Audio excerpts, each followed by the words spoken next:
নমস্কাৰ, মই ৰোহিণ ফুকনে পুনৰ আন এটি ভিডিঅ'লৈ আপোনালোকক স্বাগতম জনাইছোঁ। আজি মই আপোনালোকৰ মাজলৈ এনেকুৱা এজন ব্যক্তিক লৈ আহিছোঁ, তেখেতৰ সৈতে চিনা পৰিচয় হ'ম। তাৰ আগতে মই আপোনালোকক এখেতৰ বিষয়ে অলপ কৈ ল'ব বিচাৰিছোঁ। এখেত কোন কি সেয়া নেজানিলেও মাকুমৰ বহুতৰে কিন্তু এখেত চকুৰ চিনাকি, কাৰণ বিহুৱে হওক বা কৰমেই হওক নতুবা যিকোনো সাংস্কৃতিক শোভাযাত্ৰাই হওক বা মাকুমত হোৱা যিকোনো অনুষ্ঠানতে মই এইগৰাকী মানুহক একদম সন্মুখত ঘূৰি ফুৰা দেখোঁ। হয়তো কোনেও খবৰ নলয় এই মানুহজন কোন হয় কি হয়, কিন্তু আমি অনুভৱ কৰোঁ যে শিল্পী সুলভ কিবা ভাৱ এটা লৈ আছে। তাৰেই আজি প্ৰমাণ হিচাপে যুগল কিশোৰ কেচান ভৱনত সূৰ্যোদয়ৰ উদ্যোগত যি লোকগীতৰ প্ৰতিযোগিতা চলি আছিলে দুদিনীয়া কাৰ্যসূচীৰে, কালিও তেখেতে আহিছে, আজিও তেখেত উপস্থিত হৈছে আৰু আহিয়েই মোক কৈছে যে মই এটা লোকগীত গাম। আমি তেখেতৰ সাজ সজ্জা বা তেখেতৰ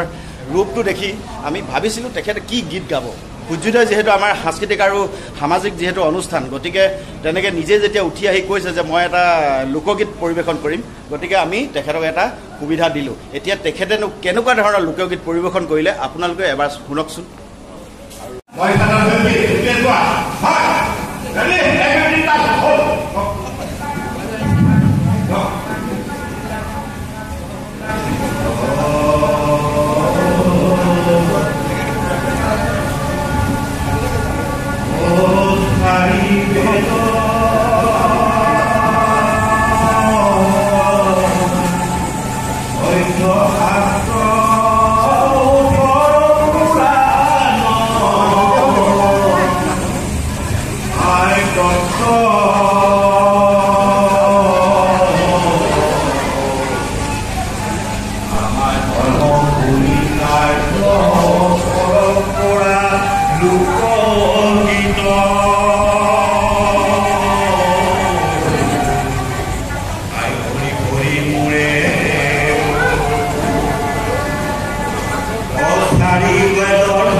বহুতেই এখেতক মানসিক ভাৰসাম্যহীন বুলিয়েই হয়তো ভাবে কাৰণ তেখেতে যেনেধৰণে অনুষ্ঠানবিলাকত যোগাদেৱা কৰি থাকে বা অনুষ্ঠানবিলাকত জড়িত থাকে মানুহৰ লগত যেনেধৰণে মাতবোল কৰে সকলোৱে ভাবে যে তেখেত মানসিকভাৱে বিকাৰগ্ৰস্ত বুলি কিন্তু আজি এটা সুন্দৰ লোকগীত পৰিৱেশন কৰি প্ৰমাণ কৰি দিলে যে আমাৰ চিন্তা অমূলক মই দুজন ব্যক্তিক এতিয়া আপোনালোকৰ ওচৰত চিনাকি কৰিব বিচাৰিছোঁ এজন ব্যক্তি হৈছে এজন আপোনাৰ নামটো মোৰ নাম শ্ৰী পি এছ বৰা তেখেতৰ নাম পি এছ বৰা ঘৰ মাকুম মামৰণি নাটকীয় সুৰত মানে কথাখিনি কৈছে আপুনি লিখা আপুনি সুৰ কৰা যদি কিবা গীত আছে মোৰ দৰ্শকক অকণমান শুনাই দিয়ক এটা নিজৰ গীত অকণমান মই গুণগুণাইছো অসমীয়া কোটাত গাবলৈ এতিয়া শুনক এয়া মাকুম তিনিচুকীয়া ডিব্ৰুগড় ডিষ্ট্ৰিক্ট অসম ভাৰত মই নিজৰ গীত ইতিমধ্যে পৰিৱেশন কৰিছো শুনিব মোৰ মন যায় বিপৰ পাবলে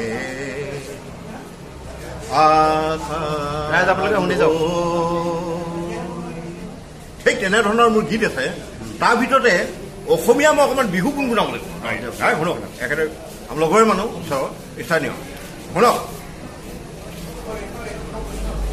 তোৰা সাচতীয়া ঐ ধুবুৰী সদিয়া কামৰূপ গোৱাল পৰিয়া আছো দেখি উজনিত বিহুৰে ঐ পৰ হিয়াতে খামুচি ধৰি বহুত ভাল লাগিল পুনৰ আপোনাৰ লগ পাম আপোনাৰ নামটো আকৌ এবাৰ কৈ দিয়কচোন মোৰ নাম শ্ৰী পি এছ বৰা ঘৰ মামৰণি মাকুম মামৰণি এয়া মাকুমৰ কাষতে থকা মামৰণি গাঁৱৰ পি এছ বৰা সম্পূৰ্ণ নামটো আমাক নকলে নামটো তেখেতে পি এছ বৰা বুলি কৈছোঁ দিয়া তেনেকৈও জানি থওঁ গতিকে এখেতৰ কথা বতৰাত আপোনালোকে নিশ্চয় গম পাইছে এখেতৰ মানে মানসিক অৱস্থাৰ কথা আৰু এখেতে কিমান সাংস্কৃতিকৰ জগতখনৰ লগত কেনেধৰণে জড়িত হৈ আছে জড়িত হৈ নাথাকিলেও তেওঁৰ অন্তৰৰ ফালৰ পৰা কেনেধৰণে জড়িত আৰু কিমান তেওঁ সাংস্কৃতিক জগতখনক ভাল পায় সেয়া জনালে আপোনালোকে মোৰ এই ভিডিঅ'টো চাই কেনে পালে আপোনালোকে কমেণ্টত নিশ্চয় জনাব আজিলৈ মোৰ ভিডিঅ'টো ইমানটা সময় নোৱাৰিলোঁ পুনৰ আৰু এটা ভিডিঅ'লৈ আপোনালোকক অকলে চাম তেতিয়ালৈকে মই বিদায় লৈছোঁ আৰু যদিহে মোৰ চেনেলটো আপোনালোকে ছাবস্ক্ৰাইব কৰে তেন্তে প্লিজ ছাবস্ক্ৰাইব কৰি দিব ধন্যবাদ